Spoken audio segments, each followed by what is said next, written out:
Assalamualaikum warahmatullahi wabarakatuh. Salam sehat untuk kita semua.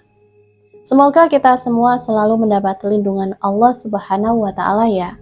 Diberikan nikmat sehat walafiat serta dimudahkan segala urusannya. Amin ya Robbal 'Alamin.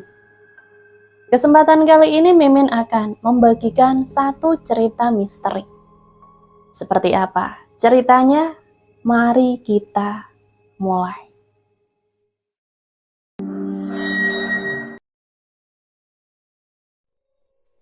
Matahari baru saja beringsut dari balik bukit ketika Laras menyelesaikan sentuhan terakhir pada wajah pengantin pagi itu.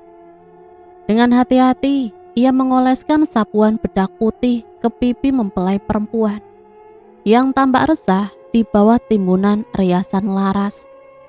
"Ini kenapa mukaku malah jadi kayak topeng?" keluh sang pengantin dengan nada pelan, tapi cukup menyakitkan bagi telinga Laras. Laras terdiam sejenak, menelan ludah, lalu tersenyum kikuk sambil merapikan jilbab rendah di pengantin. "Enggak kok, nanti kalau sudah difoto kelihatan glowing," katanya mencoba meyakinkan. Namun pengantin hanya memalingkan wajah, menatap bayangannya sendiri di cermin dengan ekspresi kecewa. Ini bukan pertama kalinya Laras menerima komentar semacam itu. Sudah entah berapa kali riasannya dicap terlalu tebal, terlalu pucat, terlalu tidak alami. Bagi Laras semua itu adalah bagian dari proses belajar. Tapi sayangnya orang-orang di desanya tak sabar memberi kesempatan kedua. Setelah pengantin selesai, Laras merapikan peralatannya dan keluar dari rumah mempelai. Di luar tamu-tamu mulai berdatangan, dan sebagian melirik ke arahnya dengan pandangan tak suka. "Itu yang rias, aduh sayang banget. Pengantinnya cantik, tapi kayak mayat hidup riasannya," bisik salah satu tamu yang cukup keras untuk terdengar. Laras menggigit bibirnya. Jari-jarinya yang membawa kotak make up gemetar halus. Ia berjalan menjauh, menahan air mata yang nyaris tumpah. Desa Wirasaba memang kecil, tapi penuh komentar tajam. Di sini kabar buruk menyebar lebih cepat dari asap dapur, dan setiap kali Laras gagal membuat pengantin tampak cantik, satu pintu rezeki tertutup lagi untuknya. Di rumah ibunya, Marsi menyambutnya dengan batuk-batuk yang tak kunjung sembuh. "Dapat berapa, Nduk?" tanya ibunya dari dipan reot di sudut rumah. 200.000, Bu," jawab Laras pelan, membuka dompet yang hanya berisi lembaran lusuh. "Ibu pakai buat beli obat ya. Besok ibu harus periksa ke balai pengobatan," saut ibunya lagi. Laras hanya mengangguk, menyembunyikan kekecewaannya. 200.000 tak cukup, bahkan untuk membayar hutang pupuk sawah yang belum lunas.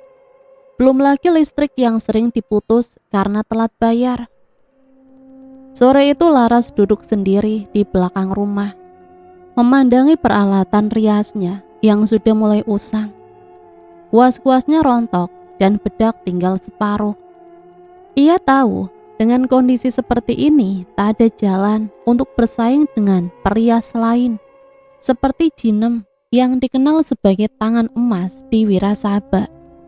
Jinem bahkan sudah bisa membeli motor baru dan menyewa baliho promosi di perempatan desa. Sementara Laras, ia bahkan harus numpang ojek untuk pergi merias. Malamnya Laras bermimpi aneh.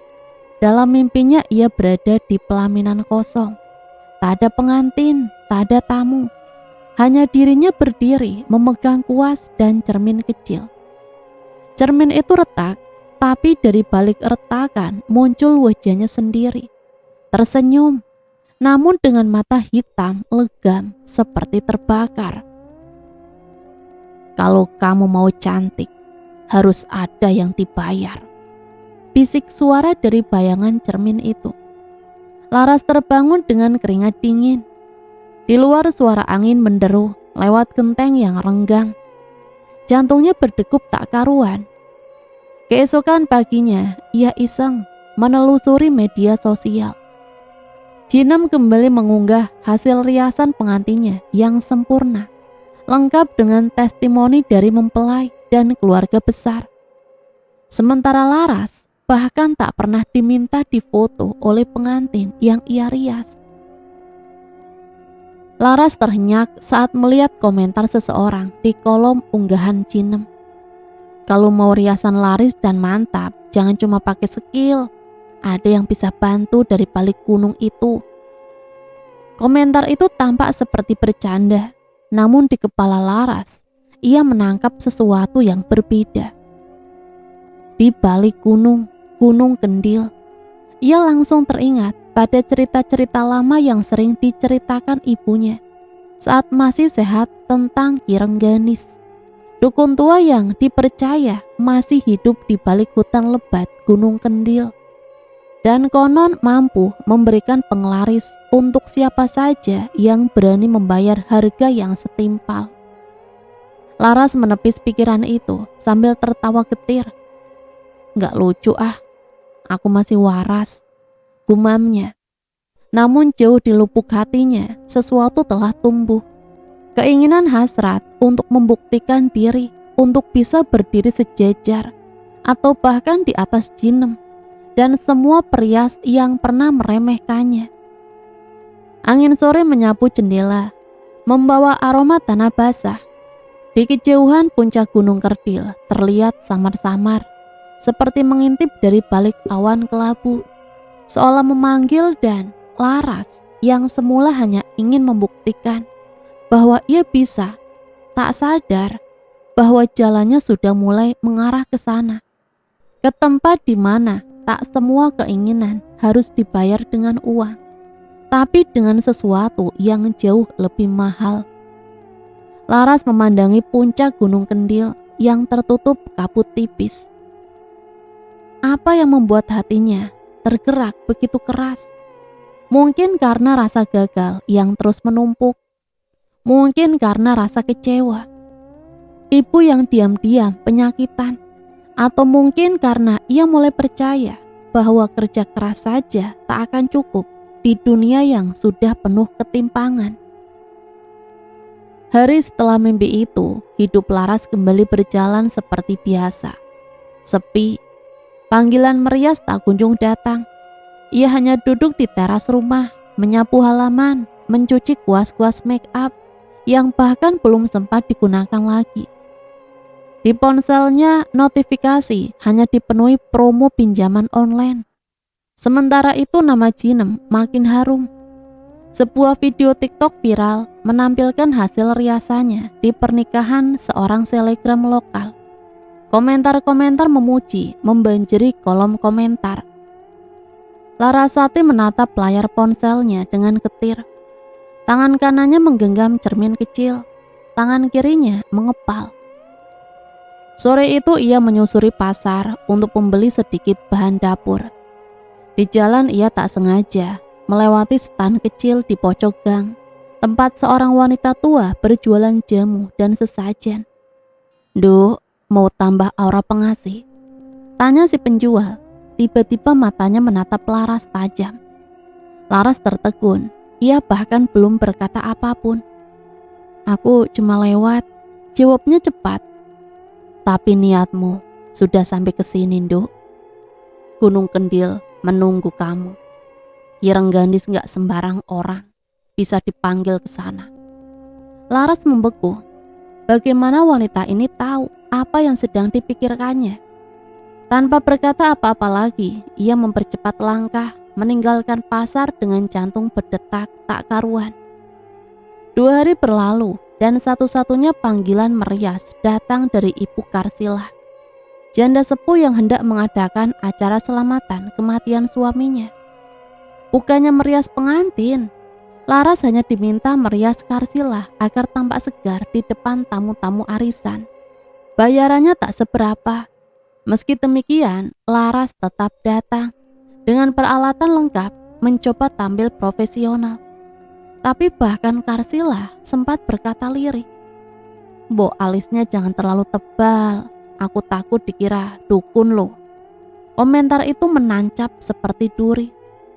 Pulang dari rumah Karsila, Laras melewati sebuah lapangan kosong yang dulunya digunakan untuk latihan reog. Kini tempat itu sunyi dan mulai ditumbuhi ilalang liar. Di sanalah ia kembali melihat bayangan itu. Seorang perempuan bergaun pengantin berdiri di antara kabut, memandangnya. Laras tertegun, tapi saat ia mengedipkan mata, bayangan itu lenyap. Pasti halusinasi. Laras berbisik pada diri sendiri. Namun malam itu, Laras bermimpi kembali. Kali ini ia berada di ruang rias tua yang seluruh cerminnya tertutup kain hitam. Di depannya tergeletak seorang pengantin dengan wajah pucat dan mata terbuka menatap langit. Di ujung ruangan, seorang pria tua berjubah gelap berdiri dengan tangan merentang. Aku bisa mengubah tanganmu jadi tangan emas. Tapi emas tak pernah gratis, Nduk. Suara itu dalam dan bergema. Siapa kau? Laras bertanya, suaranya serak. Aku hanya menjawab panggilanmu. Saut pria itu sebelum mendekat dan membisikkan sesuatu ke telinga Laras. Laras terbangun dengan nafas memburu, keringat mengalir di pelipisnya. Namun yang paling menakutkan adalah ia ingat semua ucapan dalam mimpi itu. Biasanya mimpi menguap saat pagi datang, tapi tidak kali ini. Datanglah ke hutan lereng Kendil sebelum bulan mati. Bawa satu bunga kering, satu helai rambut ibumu, dan satu bedak pertama yang kau pakai saat belajar merias. Itu bukan mimpi. Itu bukan mimpi biasa. Rasanya seperti undangan. Undangan dari sesuatu yang lebih tua dari waktu. Lebih gelap dari malam. Keesokan harinya, Laras mencoba mengabaikan semuanya. Ia memaksakan senyum, mencuci pakaian, menyapu rumah, dan membuatkan bubur untuk ibunya. Tapi batinnya resah, dan saat membuka kotak make up tuanya, ia tersentak. Di sudut kotak itu, yang selama ini tak pernah ia periksa, ia menemukan bedak tua dalam kemasan aluminium bulat. Masih ada logo pudar di sana. Bedak sari murni khusus rias pengantin. Itu adalah bedak pertamanya yang ia beli dari hasil mengajar les rias di SMK. Tangannya gemetar saat memegangnya. Bedak itu seharusnya sudah dibuang, tapi entah mengapa kini muncul kembali. Tanpa sadar Laras meletakkan bedak itu di kain putih, lalu mengambil sisir dan menyisir rambut ibunya yang sedang tidur. Saat menemukan sehelai rambut rontok, ia menatapnya lama. Tinggal satu benda lagi, bunga kering. Ia ingat ada buket bunga plastik di ruang tamu. Warisan dari almarhum neneknya. Salah satu bunga plastik itu sudah lapuk dan kering, menua oleh waktu. Malam harinya Laras duduk di bawah lampu temaram, menatap ketiga benda itu di depannya. Di luar angin berhembus pelan. Suara burung hantu terdengar di kejauhan. Aku cuma mau sukses, bisiknya. Tapi ia tahu jalan menuju sukses yang satu ini bukanlah jalan biasa. Ini adalah jalan sunyi yang bahkan iblis pun akan berhenti di tengah karena terlalu gelap. Namun Laras dalam sepi dan putus asa tak punya banyak pilihan. Dan puncak Gunung Kendil yang selama ini hanya jadi bayang-bayang di Cakrawala ini menjadi tujuan nyata. Laras berangkat sebelum fajar, menyingsing, tak memberitahu ibunya, hanya meninggalkan secarik kertas berisi pesan singkat. Ibu jangan khawatir, aku pergi sebentar untuk memperbaiki nasib, dengan rangsel kecil berisi 3 benda yang disebut dalam mimpinya. Bedak tua, rambut ibunya, dan bunga plastik kering. Laras melangkah ke arah utara, ke jalur lama menuju Gunung Kendil yang kini jarang dilewati. Orang-orang bilang jalur itu telah ditutup sejak belasan tahun lalu. Banyak peziarah dan pendaki hilang di sana. Tapi Laras tak punya niat untuk mendaki. Dia sedang mencari sesuatu atau seseorang yang memanggilnya. Saat matahari mulai menampakkan diri, ia sampai di tepian hutan pinus. Pepohonan tinggi menjulang, batang-batangnya hitam dan lembab, dan kabut tipis menyelimuti jalur tanah di antara akar-akar mencuat. Udara di sini berbeda, dingin, menusuk, tapi juga seperti mengintai.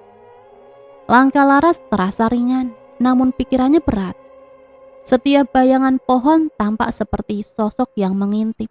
Setiap desir angin terdengar seperti bisikan. Tapi ia terus berjalan mengikuti naluri yang entah berasal dari mana. Setelah menempuh hampir 2 jam perjalanan, ia sampai di sebuah simpang pohon beringin raksasa. Akar-akarnya menjuntai seperti cambuk, melingkari batu besar bertuliskan aksara kuno yang tak bisa ia baca. Tapi hatinya langsung tahu ini titiknya. Di depan batu itu, Laras meletakkan 3 benda yang ia bawa, lalu menunduk. Ia menunggu dan menunggu hingga angin berhenti, burung berhenti berkicau, dan waktu seolah membeku. Dari balik semak, seseorang muncul. Sosok tinggi kurus berjubah kain putih dekil yang menyeret ke tanah. Wajahnya tersembunyi oleh rambut panjang abu-abu, tapi suaranya menggema dalam dada Laras. "Namamu Larasati." Laras menegang. Iya, aku datang karena aku ingin." "Cantik, sukses dipuja orang, dijadikan rujukan pengantin-pengantin," potong seseorang itu. Laras mengangguk perlahan, tak sanggup menjawab dengan kata-kata. Sosok itu tersenyum samar, meski senyum itu lebih menyeramkan daripada menenangkan. Ia duduk di atas batu dan memejamkan mata. "Aku bisa memberimu semua itu. Puas riasmu akan mengubah wajah jelek menjadi jelita. Bedakmu akan menyatu sempurna pada kulit siapapun. Setiap sentuhanmu akan membuat mempelai memancarkan cahaya." Laras hampir tersenyum, tapi lanjutannya dan suara itu menjadi dingin. "Demi sebuah pesugihan, butuh tumbal, Nduk." Tumbal?" Laras bersuara pelan. "Ya, tumbal pengantin." Dia tertawa pelan. "Kamu akan jadi perias paling dicari, tapi setiap pengantin yang kau rias adalah penanda. Dalam waktu 1 bulan, 3 pengantin yang kau pilih harus menjadi tumbal untukku." Wajah Laras membeku. Mereka tidak akan langsung mati, tidak di pelaminan, tidak di depan tamu. Mereka akan pulang dengan wajah cantik, tapi membawa kematian yang perlahan. Laras bergidik. "Kenapa pengantin?" "Karena mereka adalah simbol kehidupan baru," ujar Ki Rengganis menatapnya tajam. "Dan untuk kehidupan baru harus ada kematian baru. Setiap pernikahan adalah pintu. Aku butuh 3 pintu terbuka agar kekuatan ini bisa menetap padamu." Laras menelan ludah. "Kalau kau setuju, bagaimana cara memilih tumbalnya?" "Cukup sentuhkan bedak ini," ujarnya sambil menyerahkan kotak bedak hitam pekat yang tak terlihat seperti alat make up biasa. "Bedak ini akan menyatu dengan bedakmu yang lama. Setiap kali kamu menggunakannya untuk merias pengantin, 1 di antaranya akan terpilih." "Terpilih oleh siapa?" "Bukan oleh siapa, tapi oleh apa." Laras merasa dunia di sekelilingnya menjadi gelap. Ia ingin menolak, tapi wajah ibunya yang terbaring lemah di rumah terus muncul di benaknya. Ia melihat warung tetangga makin ramai. Ia melihat Jinem terus dipuja-puji, dan ia hanya diam. Lalu ia mengangguk. "Aku terima, Ki." Ki Rengganis menjentikkan jarinya. Awan bergerak mundur. Angin berhenti sejenak, lalu sesuatu dari langit seperti jatuh pelan-pelan. Daun-daun kering berputar, membentuk pusaran di sekeliling Laras. "Mulai besok, tanganmu akan berubah. Tapi ingat, 1 bulan 3 tumbal. Laras memejamkan mata, dan saat ia membukanya, Ki Rengganis sudah tak ada. Yang tersisa hanyalah batu itu yang kini tak lagi tertulis apapun, dan kotak bedak hitam yang sudah masuk ke dalam rangselnya tanpa ia sadari. Laras turun gunung dengan langkah berat. Dunia di bawah tampak sama, tapi tidak lagi terasa sama. Ia sampai di rumah saat senja. Ibunya masih tidur, tapi Laras tak sempat beristirahat karena ponselnya berdering. Sebuah pesan masuk dari nomor tak dikenal. "Mbak Laras ya? Saya dapat nomor Mbak dari Bu Darti. Bisa bantu rias pengantin minggu ini. Darurat Mbak, kami siap bayar berapapun." Laras terpaku. Pesan itu datang seperti sulur takdir yang perlahan mencengkramnya. 3 tumbal 1 bulan, dan sekarang calon pertama sudah datang. Laras menatap pesan itu lama. Jantungnya berdegup pelan, namun berat. Ia belum membalas, tangannya seperti lumpuh. Tapi hatinya tahu, kesempatan ini bukan kebetulan. Setelah beberapa menit yang sunyi, ia mengetik balasan singkat. "Siap, kapan dan di mana acaranya?"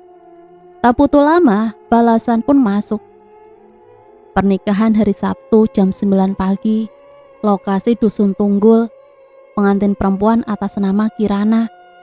Mbak Laras bisa datang jam 5 pagi, biar sempat rias lengkap. Hari ini baru Senin, itu artinya ia punya waktu 4 hari untuk bersiap." Malamnya Laras menatap kotak bedak hitam pemberian Ki Rengganis. Ia belum berani membukanya. Casingnya keras seperti batu dan terasa dingin meski disimpan dalam suhu ruangan. Tak ada merek, tak ada cermin. Hanya kilap kelam pekat seperti malam tanpa bintang. Saat ia membuka kotak riasan yang lama dan mencoba menyatukan bedak itu ke dalam palet biasa, sesuatu yang aneh tampak terjadi. Warna-warna lain tampak lebih hidup, blush on-nya tampak lebih menyatu, foundation-nya lebih ringan saat dicoba di punggung tangan. Dan yang paling mengejutkan, bayangan wajahnya di cermin kecil tampak lebih simetris, lebih cantik, lebih bersih. Padahal ia tidak sedang merias diri. Laras menghembuskan nafas dalam-dalam. Jalan ini sudah ia pilih, tak ada gunanya mundur sekarang. Hari Sabtu datang lebih cepat dari yang ia kira. Pukul 4 dini hari, Laras sudah bersiap.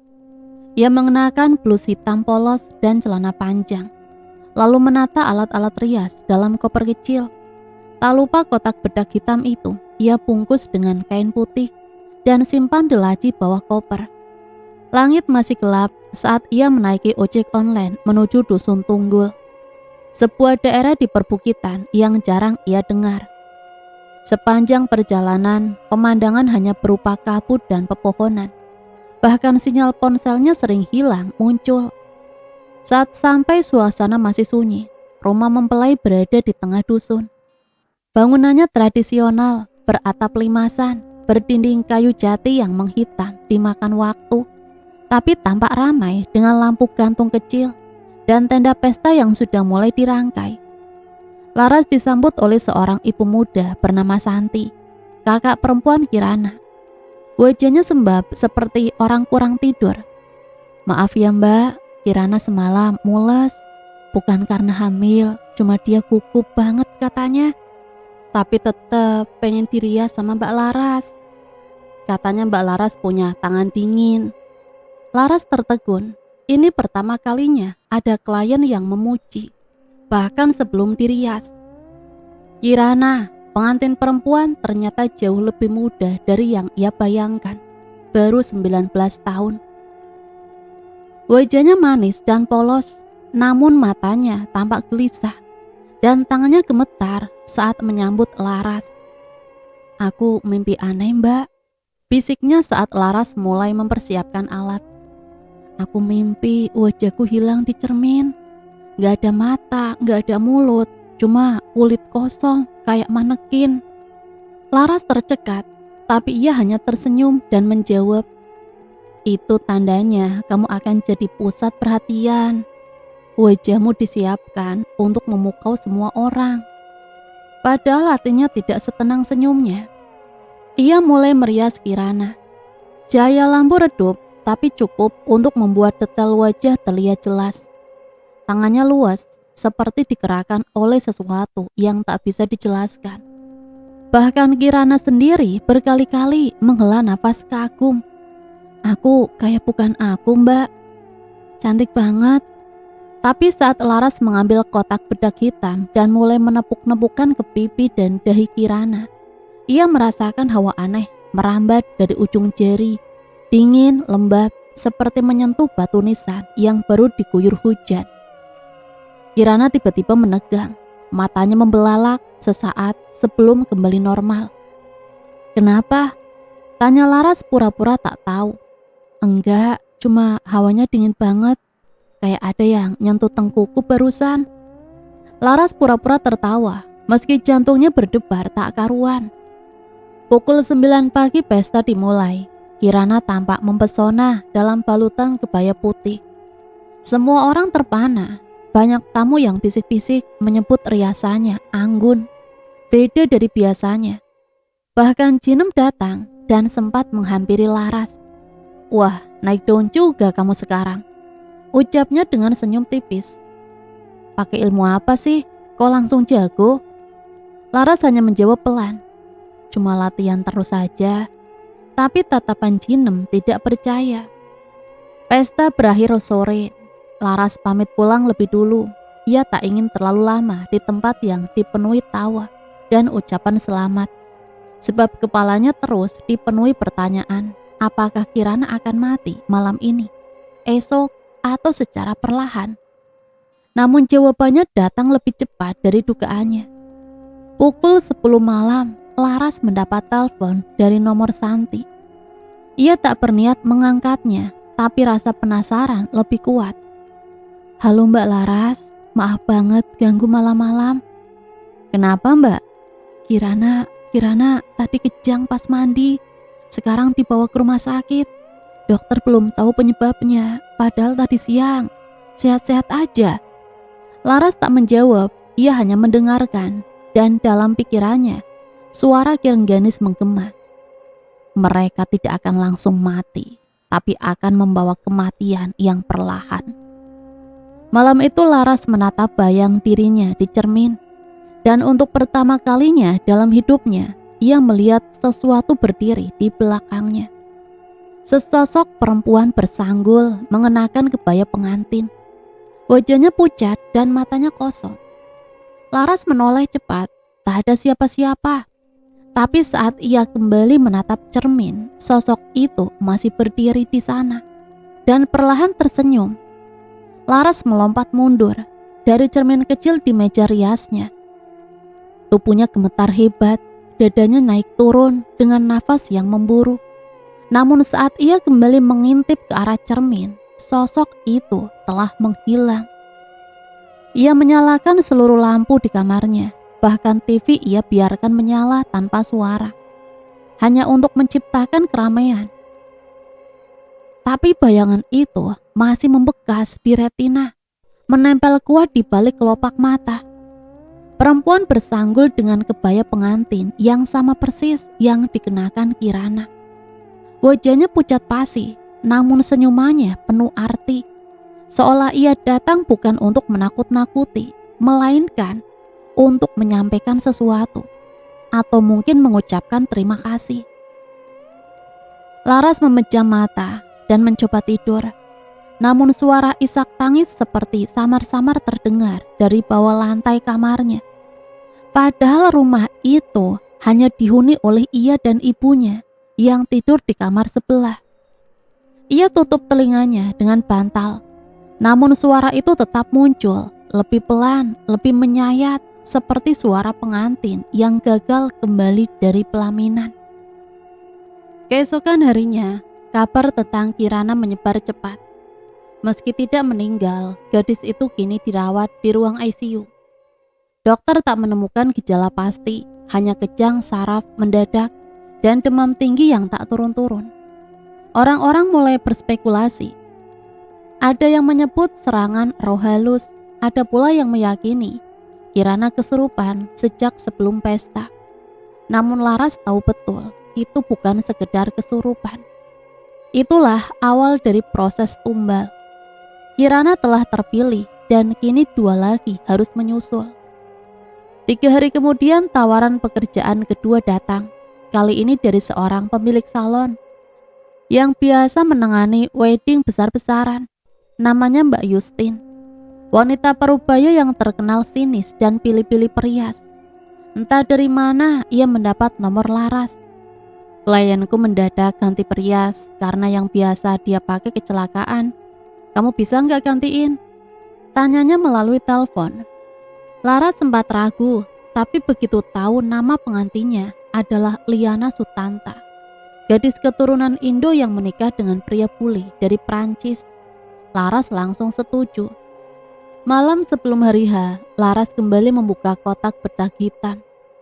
Ia kini tak segan lagi menyentuhnya, bahkan mulai terbiasa dengan tawa dingin yang memancar dari bedak itu. Seperti tubuhnya sudah menyesuaikan. Bahkan ketagihan, setiap malam wajahnya di cermin tampak lebih mulus, lebih menarik. Ia merasa lebih percaya diri, bahkan ibunya memujinya karena tampak lebih cerah dan bahagia. Padahal dalam hati, Laras tahu kebahagiaannya bersumber dari kegelapan. Hari pernikahan Liani berlangsung mewah. Resort itu berdiri di pinggiran Danau Ranca, dikelilingi pepohonan cemara tinggi dan air danau yang tenang seperti kaca. Ada pelaminan terapung di dermaga. Musik gesek mengalun lembut dari sudut taman. Liana, gadis berkulit putih susu dan bermata tajam, menyambut Laras dengan sopan. Meski tampak ceria, ia terlihat lebih lelah. Setelah proses selesai dan semua tamu memberi selamat, Laras buru-buru pamit. Kali ini ia tak sanggup menikmati pujian atau euforia pesta. Ia merasa seperti tukang jagal dalam pesta penyambutan.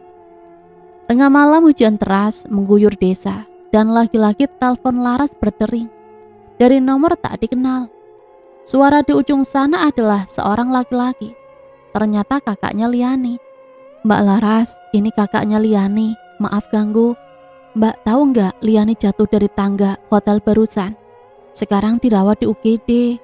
Kepala kena bentur lumayan keras. Aneh banget, padahal dia baru aja selesai mandi dan bilang mau video call sama suaminya. Laras tak menjawab. Hatinya mencelos. 2 tumbal, 2 pengantin. Dan semua kejadian itu tepat setelah ia menepukkan bedak hitam ke wajah mereka. Malam itu bayangan perempuan pengantin di cermin kembali muncul. Kali ini ia berdiri lebih dekat. Wajahnya sama, namun kini mengenakan mahkota bunga. Darah menetes dari pelipisnya, namun bukan itu yang membuat Laras ketakutan. Yang membuatnya nyaris pingsan adalah di sebelah sosok itu kini ada satu sosok lagi, perempuan berkulit putih pucat mengenakan gaun pengantin barat. Rambutnya basah kuyup seperti habis tenggelam. Liani dan keduanya tersenyum pelan lalu menghilang. Besoknya Larasati bangun dengan darah keluar dari hidungnya. Tangannya gemetar saat menyentuh wajahnya. Di atas meja rias, kotak bedak hitam terbuka sedikit, seperti menunggu dipakai lagi. Dan saat ia menoleh ke arah pintu rumah, ada secarik amplop diselipkan di celah.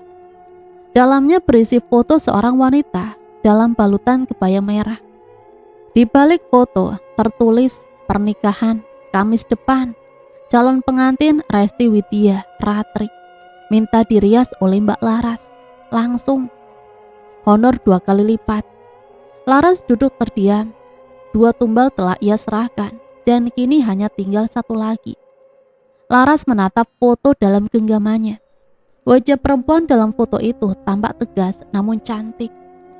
Dagunya runcing, bibirnya tebal dan berlipstik merah menyala. Kebaya merah marun yang dikenakannya tampak angkuh dengan detail bordir emas seperti api yang menjilat kain.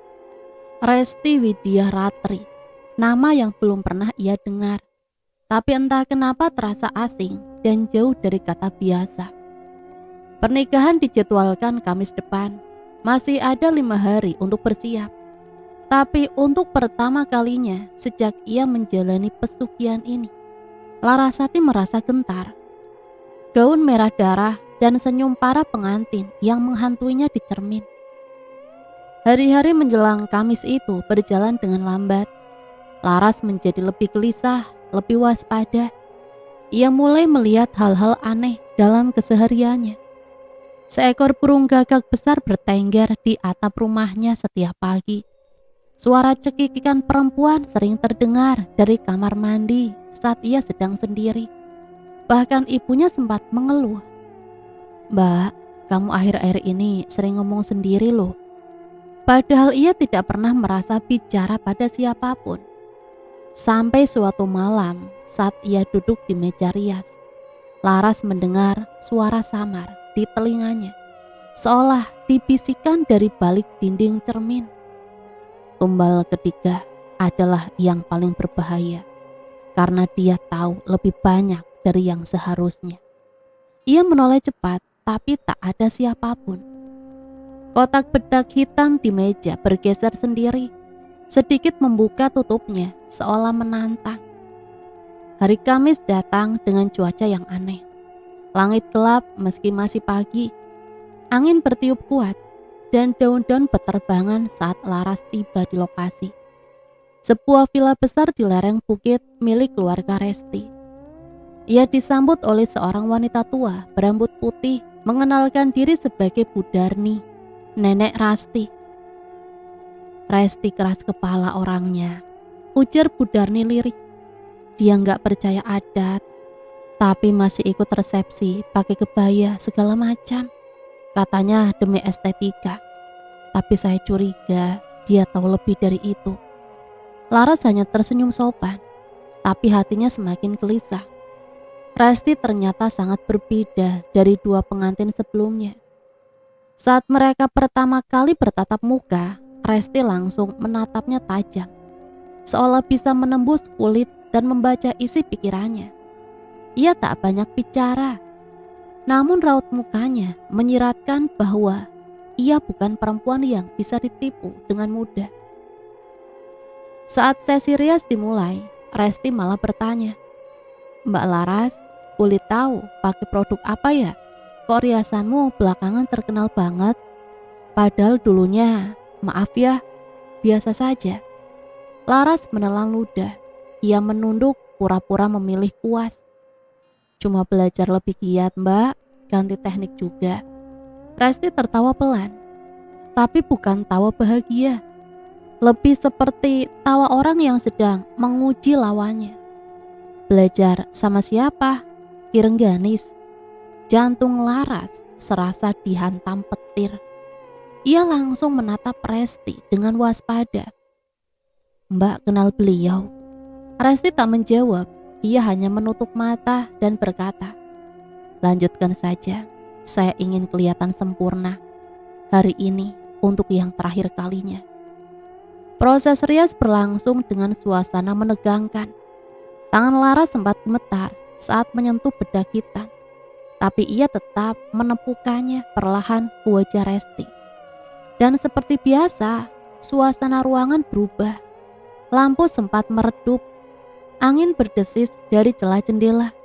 Tapi kali ini Laras melihat sesuatu di cermin. Kirana, Liani, keduanya berdiri di belakang Resti. Wajah mereka murung, mata kosong, bibir pucat.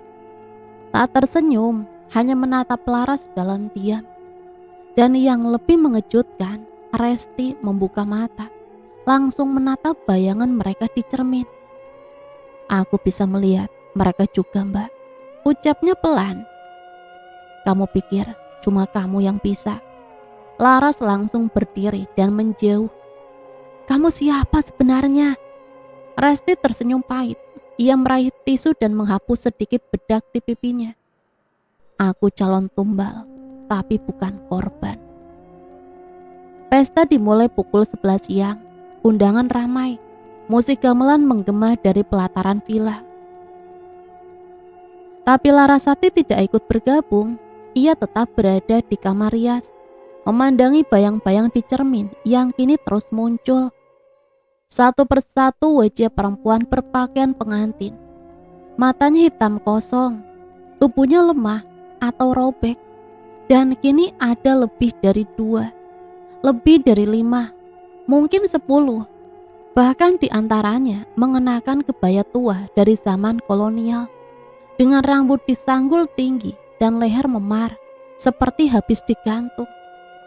Ketika Laras menjerit dan membanting cerminnya, semua bayangan lenyap dalam sekejap. Tapi ia tahu mereka tak pergi jauh. Menjelang sore, Bu Darni masuk ke kamar rias sambil menangis. Resti ngilang, Mbak. Dia kabur sebelum prosesi akad. Kamar kosong, gaunnya masih tergantung. Tamu-tamu udah bingung. Aku takut terjadi apa-apa. Laras langsung berlari keluar. Suasana villa sudah kacau. Orang-orang mencari Resti ke segala penjuru. Tapi tak satu pun menemukannya. Sampai akhirnya salah satu tamu melihat sehelai kain merah hanyut di sungai kecil di belakang villa. Laras ikut ke lokasi dan di sanalah mereka menemukan Resti. Tapi bukan tubuhnya, hanya kebayanya yang robek tersangkut di akar pohon bambu, dan noda darah yang tersisa membentuk jejak menuju hutan di balik sungai. Resti tak pernah ditemukan. Polisi menyatakan ia hilang. Sebagian menduga ia sengaja kabur. Sebagian lagi percaya ia bunuh diri karena tekanan pernikahan. Tapi Laras tahu Resti menolak dijadikan tumbal. Malamnya Laras kembali bermimpi. Kali ini ia tidak berada di rumah.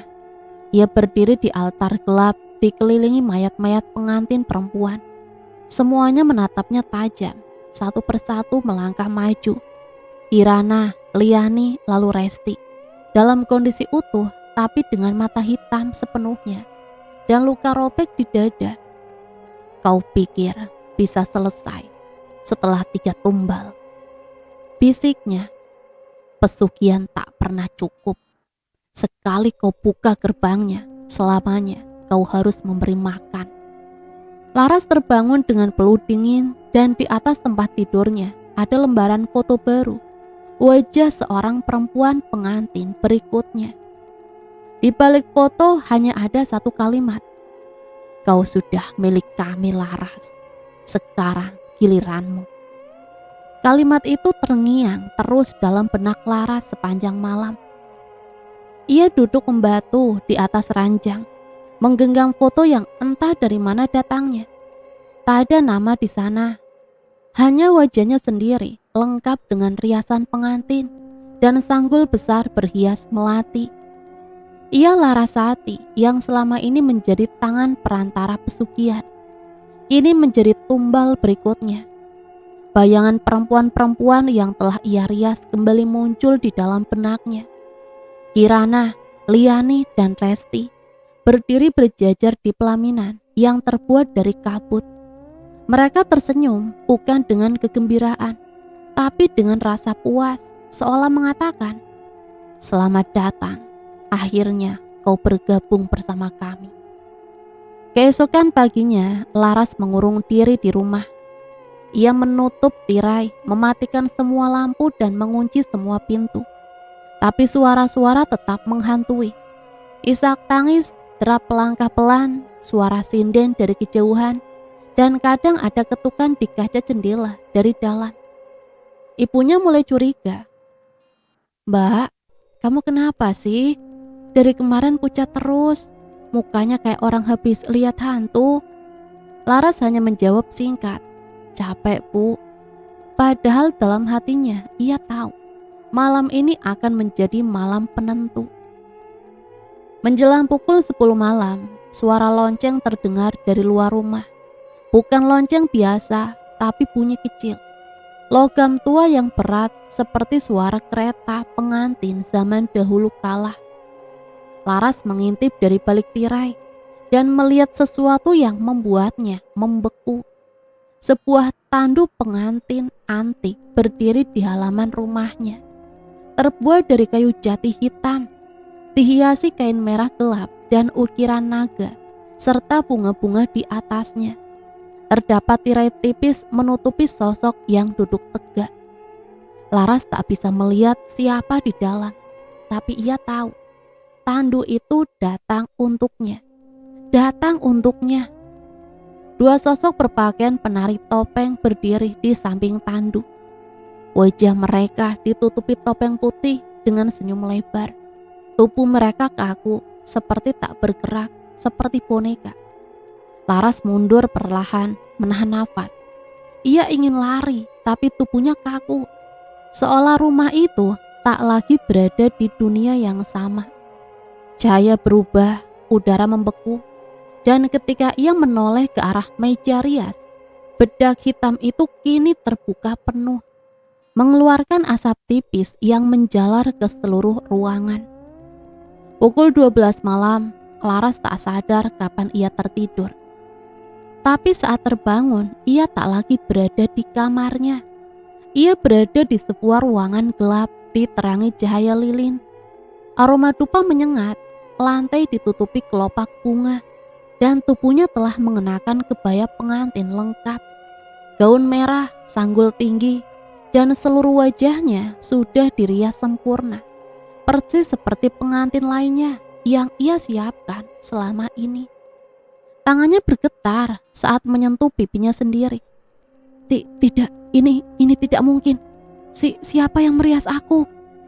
Suara langkah mendekat dari balik kegelapan, dan muncullah sosok yang selama ini ia hindari. Ki Rengganis, dukun tua itu berjalan pelan, membawa kendi berisi air hitam pekat. Selamat datang Laras, kau telah lulus uji. 3 tumbal sudah kau serahkan. Sekarang waktunya panen. Kau akan menjadi istri sejati dari sang penunggu. Aku tidak pernah menyetujui hal ini, teriak Laras. Kau hanya bilang aku akan diberi penglaris. Ki Rengganis tertawa sinis. Dan memang kau mendapatkannya kan? Tapi semua ada harganya. Kau bukan cuma perias, kau adalah jembatan. Dan kini saatnya kau sendiri menyeberang. 2 sosok bertopeng muncul dari kegelapan, mendekati Laras. Mereka menuntunnya perlahan menuju altar-altar itu. Dikelilingi air hitam dan bunga kamboja putih. Di atasnya berdiri sosok hitam, tinggi besar, mengenakan jubah pengantin lelaki kuno. Wajahnya tidak terlihat, hanya mata merah membara di balik tirai kelambu. Laras berteriak, ia mencoba kabur, tapi kakinya tak bisa digerakkan. Setiap langkah seperti terhisap oleh lantai. Tiba-tiba seseorang berteriak dari kejauhan. Sosok itu menerobos altar dan menendang kendi Ki Rengganis hingga pecah. Air hitam menyembur, api lilin padam. Semua bayangan hilang seketika. Laras pingsan. Ia terbangun di kamarnya pagi hari, masih mengenakan pakaian pengantin. Namun semua perabotannya berantakan. Cermin retak, lampu gantung jatuh. Ibunya masuk sambil menangis. Mbak, akhirnya bangun juga. Kamu pingsan semalaman. Kamar kamu panas banget. Aku sampai gak bisa masuk. Laras hanya bisa menangis. Tangisan yang keluar dari ketakutan, kehancuran, dan perasaan tak punya tempat kembali. Hari-hari setelah itu berubah gelap. Namanya mulai menghilang dari daftar rias favorit. 3 klien terakhir membatalkan sepihak. Salah satu dari mereka bahkan menyebut ia melihat wajah menyeramkan muncul dari balik riasan saat sedang dandan. Aku lihat bayangan perempuan menggantung di belakangmu, Mbak, ujar seorang klien yang kabur sebelum riasan selesai. Laras makin tersudut. Bedak hitam itu kini setiap malam muncul kembali di meja. Meski ia sudah buang jauh-jauh, tak bisa dimusnahkan, tak bisa dilupakan. Dan kini setiap malam ia mendengar suara gamelan pelan, mengiringi langkah-langkah kecil di dalam rumahnya. Pengiring pengantin yang datang untuk menjemput. Laras tak bisa tidur malam itu. Suara gamelan yang ngelirih dan pelan terus terdengar di sela-sela sunyi. Ia menutup telinga dengan bantal, tapi suara itu tetap menembus hingga ke tulangnya. Bukan sekedar bunyi musik, tapi panggilan. Setiap ada yang memanggil dari dunia lain, memintanya untuk menyelesaikan sesuatu yang belum merampung. Di dalam kamarnya yang gelap, Laras menatap cermin yang setengah retak. Bayangannya sendiri terlihat asing. Wajahnya masih cantik, tapi kini ada guratan ketakutan di sana. Riasannya tak lagi bersinar, justru tampak kusam dan seolah dibuat oleh tangan orang mati. Dan kemudian untuk pertama kalinya setelah malam itu, ia berani berucap, "Aku ingin membatalkan semuanya." Pagi harinya Laras memberanikan diri pergi ke dusun tempat Ki Rengganis biasa memanggilnya.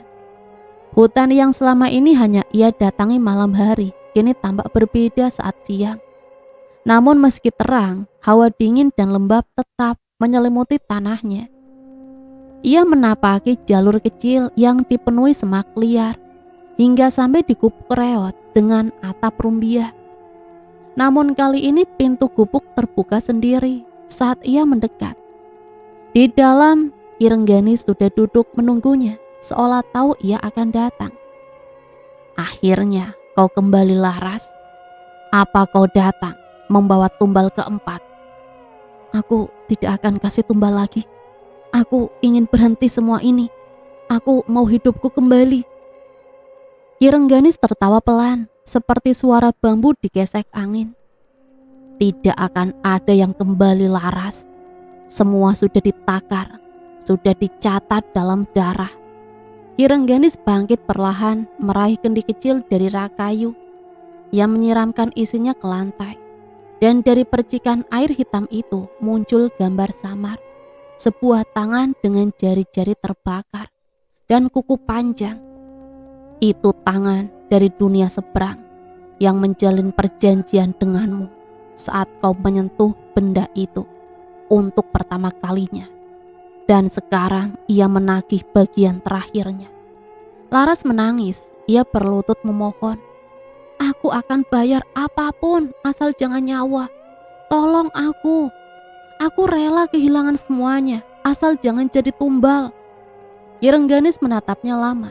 Mata tuanya tampak keruh, namun berkilat seperti batu akik dalam kegelapan. "Baik, masih ada satu jalan. Tapi ini bukan jalan yang murah." "Apa itu?" "Perjanjian darah. Pengganti tubuhmu harus berasal dari darahmu sendiri." Laras mengerutkan dahi. "Maksudnya kau harus mengorbankan seseorang dari garis keturunanmu yang paling dekat. Anak kandung, adik kandung, atau ibumu." Kata-kata itu menghantam dada Laras. Ibu, satu-satunya orang yang masih mencintainya tanpa syarat. Ibu yang setiap pagi menyiapkan sarapan, meski ia sendiri makan seadanya. Ibu yang selalu menutupi pintu kamar saat ia merias sambil berkata, "Biar tenang, Mbak, biar rezekinya lancar." Ibu yang menangis saat ia pingsan semalaman dan memeluknya saat sadar. Laras memalingkan wajah. "Tidak, aku tidak akan korbankan ibu. Tidak akan pernah." Ki Rengganis mengangkat bahu. "Kalau begitu, tunggu saja malam pengantinnya datang menjemputmu. Sudah dijadwalkan. Kalau aku lawan, kalau aku bakar bedaknya, aku musnahkan semuanya." "Silahkan," ucap Ki Rengganis ringan. "Tapi kau bukan melawan benda, kau melawan ikatan. Dan ikatan itu hanya bisa ditebus dengan darah atau mati perlahan." Laras pulang dalam keadaan limbung. Matahari mulai tenggelam saat ia tiba di rumah. Ibunya menyambut dengan wajah khawatir. "Mbak, kamu dari mana? Wajahmu pucat banget." Laras hanya memeluk ibunya erat, lebih erat dari biasanya. Air matanya mengalir diam-diam. Di dalam kepalanya ia mendengar suara lain, suara pengantin perempuan. Mereka bernyanyi bersama lirih dalam bahasa Jawa kuno. Nyanyian yang hanya dimengerti oleh mereka yang pernah diikat. Malam itu Laras mengunci dirinya di kamar. Ia menyalakan lilin dan meletakkan bedak hitam di tengah lingkaran garam. Ia ingin mencoba satu hal terakhir, memanggil arwah para tumbal. Jika bisa membatalkan perjanjian, setidaknya ia ingin tahu apakah mereka benar-benar ingin membalas atau mereka ingin bebas seperti dirinya. Dengan komat kamit ia membaca mantra yang ia pelajari dari buku tua yang ia curi dari rumah Ki Rengganis. Dan perlahan asap keluar dari bedak itu. Ruangan menjadi dingin, lilin berkedip lalu mati. Saat gelap menguasai, Laras bisa melihat mereka. Kirana, Liani dan Resti. Tapi kini bukan dalam bentuk menyeramkan. Wajah mereka bersih meski tetap muram. Resti melangkah paling depan. Kau belum mengerti Laras. Kami tak marah padamu. Kami juga korban. Tapi perjanjian ini hanya bisa putus jika seseorang menghancurkan sumber kekuatan Ki Rengganis. Sumbernya apa? Resti menunjuk wajah Laras. Kaulah jembatannya. Selama kau masih hidup, dia akan terus memakan tumbal. Laras bangkit dengan tubuh gemetar. Ia tahu sekarang satu-satunya jalan bukan membunuh ibunya, bukan membakar bedak itu, tapi membunuh dirinya sendiri atau menghancurkan Ki Rengganis, sumber dari semua ini. Keputusan itu menjerit di dalam benak Laras sepanjang malam. Ia duduk diam di lantai kamar menggenggam cermin kecil yang retak di tengah. Di dalam pantulan matanya sendiri, ia seakan melihat wajah Ki Rengganis tersenyum, seolah tahu bahwa Laras tak akan sanggup melawan. Tapi kali ini berbeda. Kirana, Liani, dan Resti telah membisikkan kebenaran. Selama ia masih hidup dan masih memegang warisan penglaris itu, Ki Rengganis akan terus berkuasa. Akan selalu ada pengantin berikutnya. Akan selalu ada tandu yang datang mengetuk di malam buta. Laras berdiri perlahan lalu menatap langit-langit kamarnya. Pagi itu Laras pura-pura pergi ke pasar. Ia pamit pada ibunya dengan senyum tipis dan bekal uang seadanya.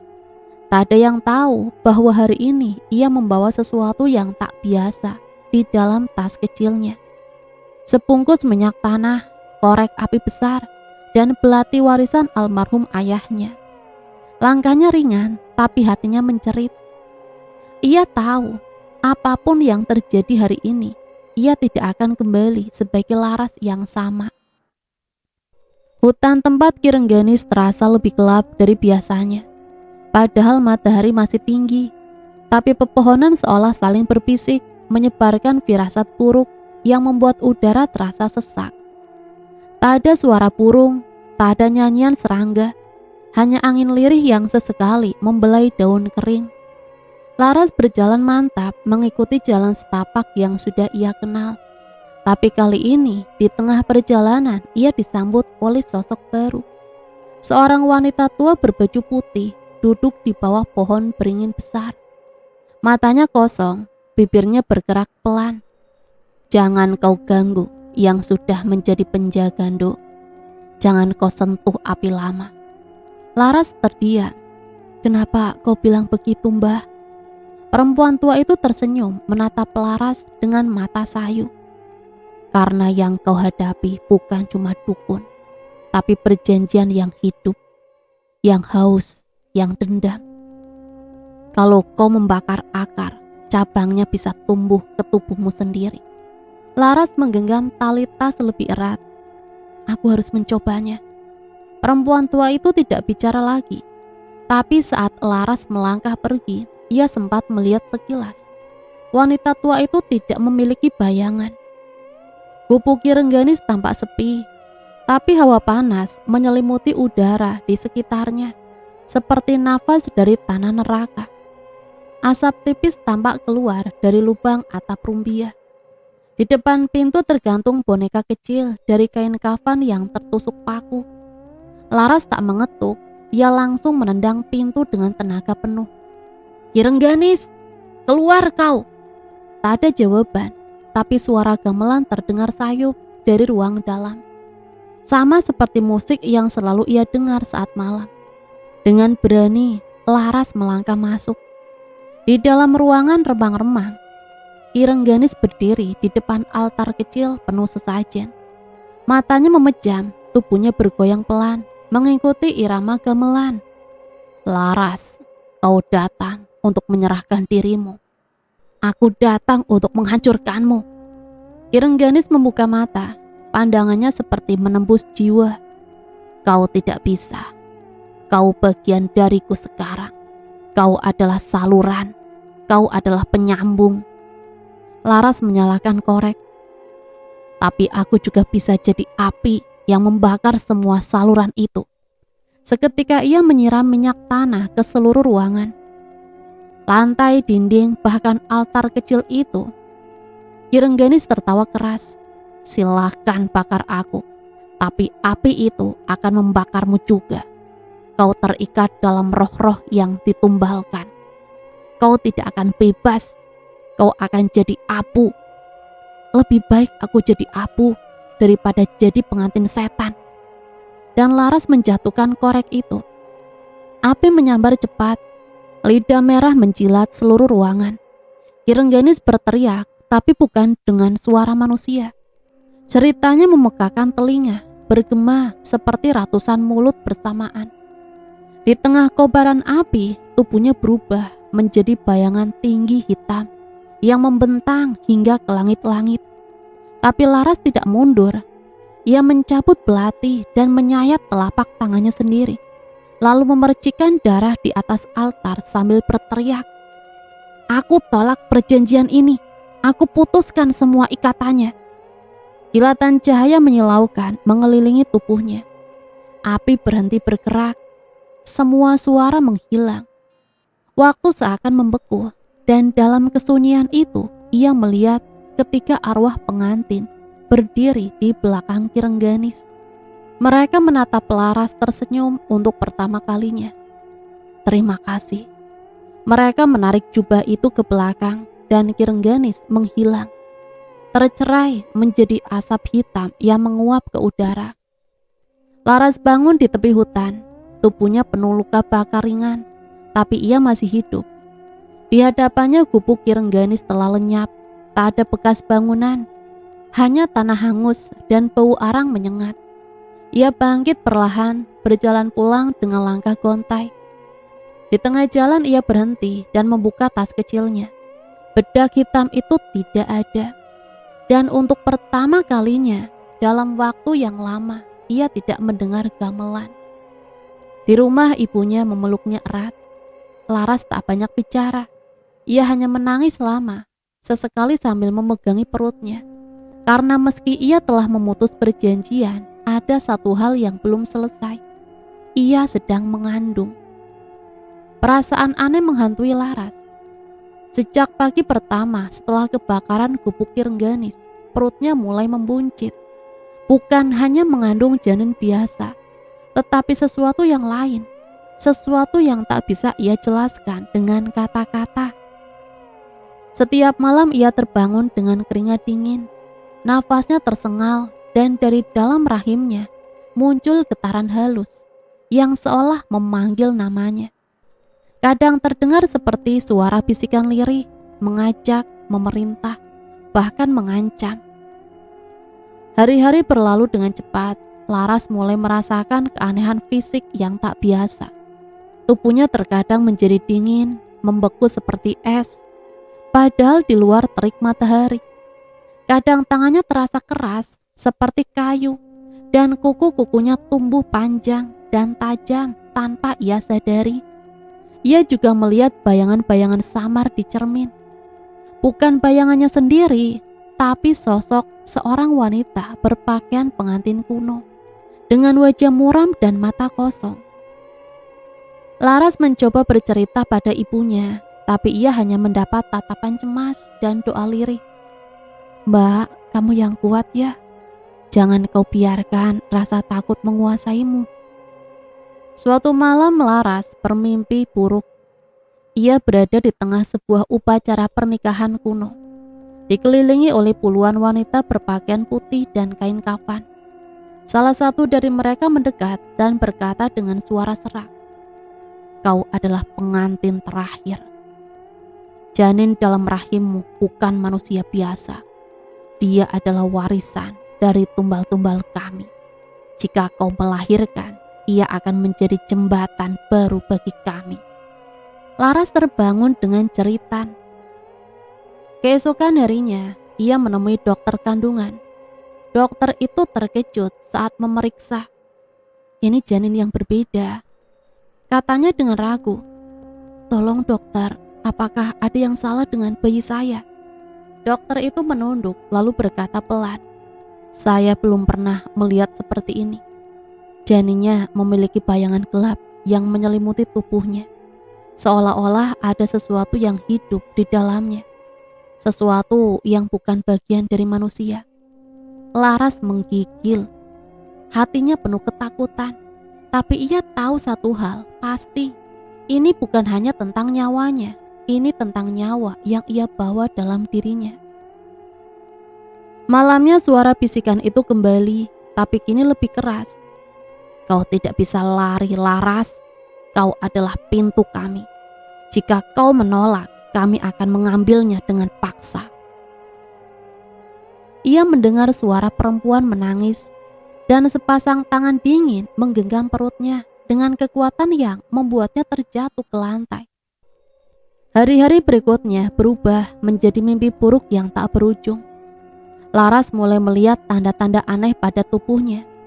Matanya terkadang berubah menjadi merah menyala di cermin. Tangannya menulis sendiri di udara dengan darah yang keluar dari ujung jarinya. Ia merasa semakin jauh dari ibunya, semakin terasing dari dunia nyata. Pada titik terendahnya, Laras bertemu dengan seorang wanita misterius di pasar. Wanita itu mengenakan jubah hitam dengan tudung yang menutupi wajahnya. "Engkau membawa kutukan yang berat, Nak. Apa yang harus saya lakukan? Saya tidak ingin jadi tumbal lagi." Wanita itu mengeluarkan sebuah kalung dengan liontin berbentuk bulan sabit dan berkata, "Kalung ini bisa membantumu menahan roh-roh itu, tapi hanya sementara. Kau harus menemukan warisan Kirengganis dan memusnahkannya. Hanya dengan itu kau bisa bebas." Laras menerima kalung itu dengan tangan gemetar. Ia tahu perjuangannya belum selesai.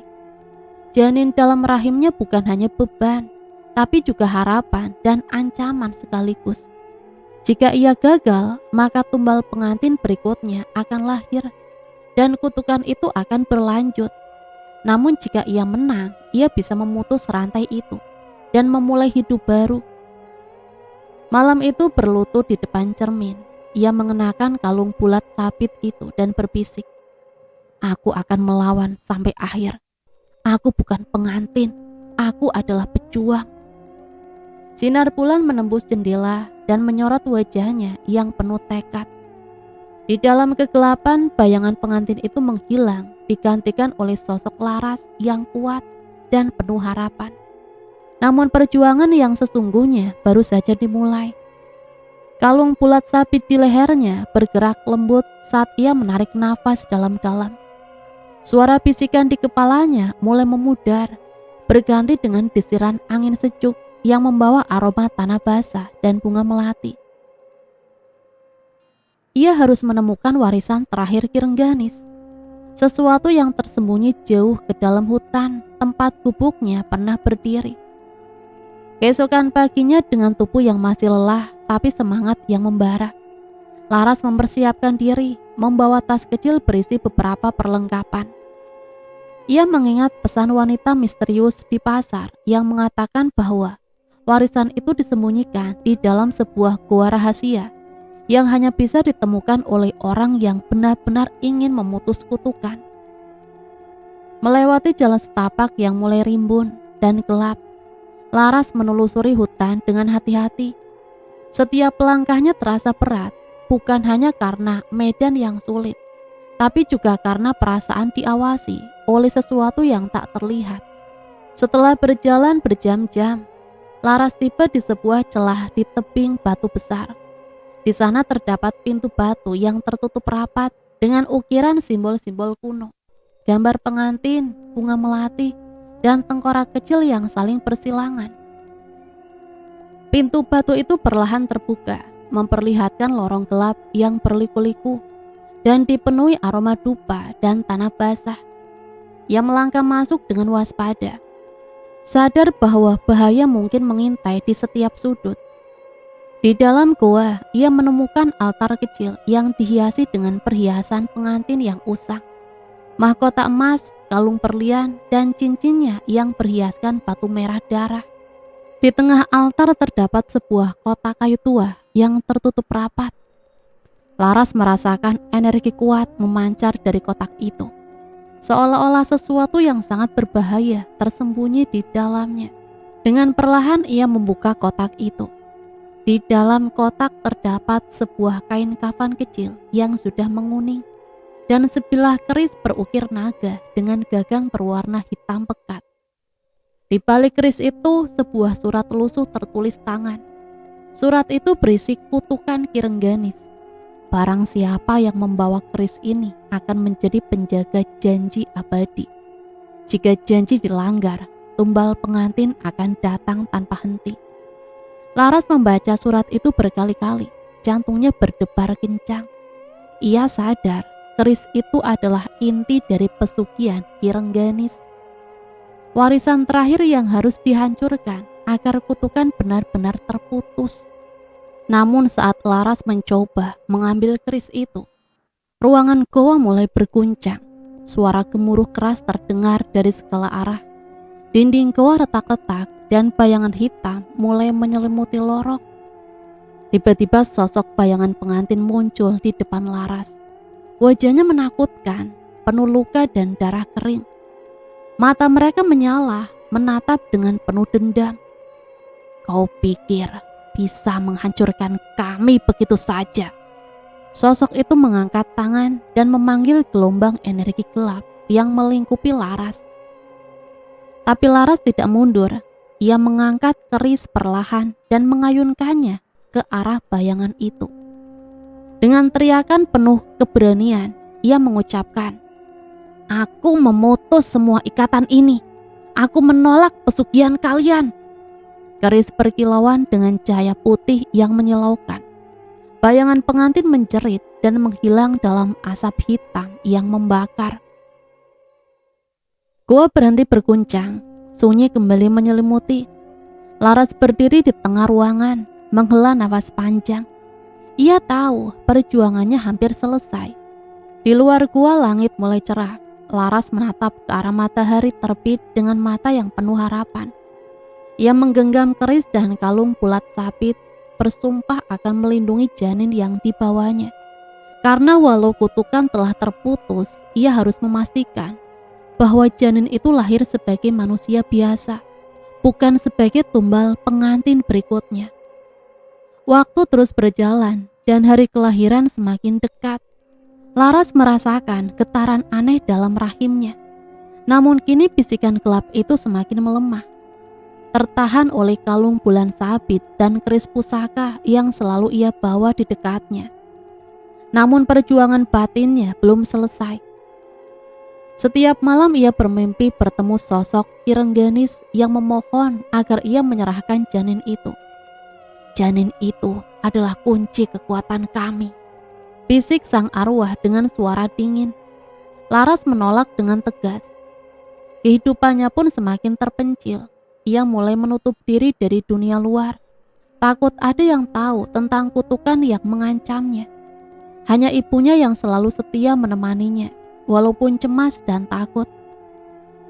Pada suatu malam ketika bulan penuh bersinar, sakit kontraksi datang dengan hebat. Laras segera dilarikan ke bidan desa yang sudah bersiap dengan peralatan seadanya. Ia tahu ini bukan kelahiran biasa.